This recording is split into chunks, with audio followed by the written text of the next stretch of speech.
സവിശേഷമായി എന്ന് പറഞ്ഞാൽ നമ്മളിപ്പോ ഇത് ദരിദ്രരെയാണ് കൂടുതൽ ബാധിക്കുക എന്ന് പറയാറുണ്ട്.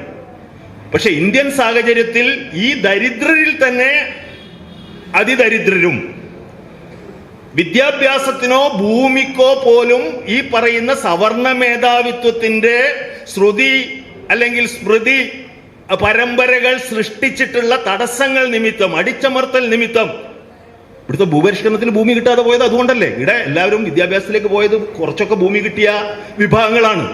ദളിതർക്ക് ഭൂമി ഇല്ലാത്തത് പോയത് എന്തുകൊണ്ടാ? ദളിതർക്ക് മണ്ണിൽ പണിയെടുക്കാനല്ലാതെ മണ്ണിൽ പാട്ടത്തിനെടുത്ത് കൃഷി ചെയ്യാൻ പോലുമുള്ള സാഹചര്യം ഇവിടുത്തെ സവർണ മേധാവിത്വം ഇവിടെ അനുവദിക്കാത്തത് കൊണ്ടാണ്. അപ്പൊ അങ്ങനെ സവിശേഷമായിട്ടുള്ള പിന്നാക്കാവസ്ഥ ചരിത്രപരമായി പരിഹരിക്കുന്നതിനു വേണ്ടി ഇന്ത്യയിലെ ഭരണഘടന ഉറപ്പു നൽകിയിരുന്ന എല്ലാ ന്യൂനപക്ഷ അതുപോലെ തന്നെ SC/ST അവകാശങ്ങളും ഈ NEP റദ്ദ് ചെയ്യുന്നു എന്നുള്ളതും വളരെ പ്രധാനപ്പെട്ട ഒരു പ്രശ്നമാണ്.